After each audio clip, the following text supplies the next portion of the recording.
Are you finding yourself staring at the hundreds of pages of study materials, paralyzed by where to start? Do you keep pushing off your bar prep, telling yourself that you'll do it tomorrow, and then tomorrow comes and you didn't get a chance to look at it? If you're nodding along, this video is for you. My name is Jess, and I am here to simplify your bar prep so you can turn your passion for the law into your profession.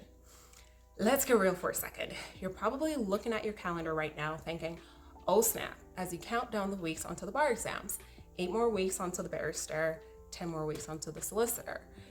You're feeling the pressure and life is not exactly hitting pause for your study plans. Maybe you've got a senior lawyer sending you emails to do a research assignment that's due tomorrow. Or you're dragging yourself through intense classes only to face a long commute home afterwards. And don't even get me started on all the stuff you've got to take care of. If this sounds familiar, it's time to tackle these challenges head on. We're going to break down one of the bar prep hurdles that if you don't sort out early enough, it might be more challenging for you to have steady progress. Let's chat about procrastination, that voice telling you that TikTok and Instagram is more important than securities law. It's like when I try to convince myself to hit the gym, my brain's all like, you know what? Let me read one of my favorite books instead. But if you tell me that there is a sale at one of my favorite stores, I am good to do the 30 minutes of cardio just to get there. See, the key difference is how much value I place in the outcome of me doing something. Basically, the payoff. The bigger the payoff in my eyes, the more motivated I am to do the thing. And this is exactly how our brains work when it comes to procrastination and motivation. Our brains are wired to seek pleasure and avoid pain. So when faced with a daunting task like studying for the bar, we often choose more immediately rewarding activities. The fun stuff now and the boring stuff, well, preferably never. That's why you might suddenly feel compelled to go down the street for some bubble tea when you should be knee deep in your studies. But don't beat yourself up. Instead, try these practical steps to fight procrastination.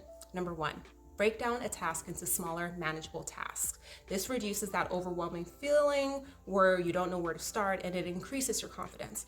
For example, instead of saying, I need to study the Planning Act, break it down and say, I'll review section 50, subsection 3 of the prohibitions. So break it down as best as you can by checking off each item as you go and getting into a good rhythm. And then that way you can, get over the overwhelm of it all.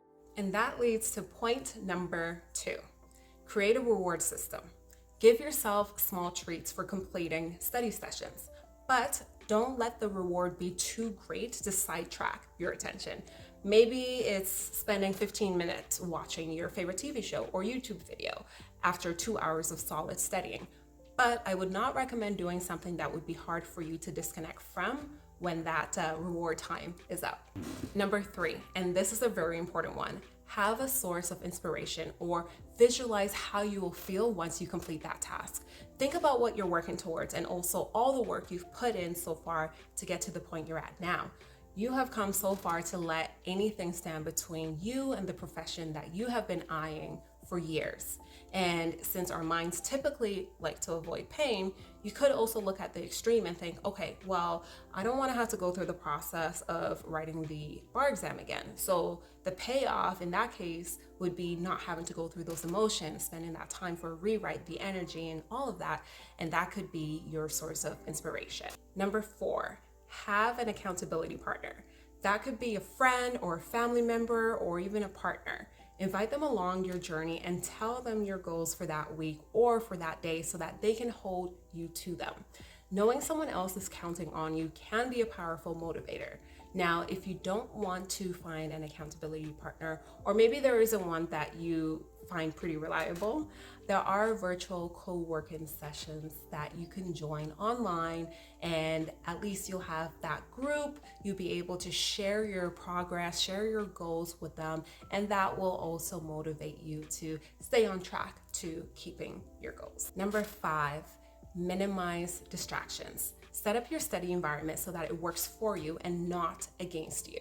For example, I would recommend not studying in your bedroom if you're going to be tempted to take just a short break on your bed in between your readings.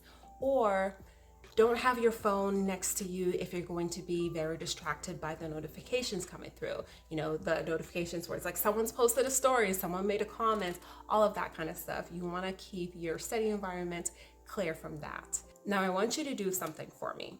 Right after this video, I mean like right after, pick one small task from your bar prep to-do list. Maybe it's reviewing the detailed table of contents or tackling the principles under the Planning Act. Just one small thing, and then do it.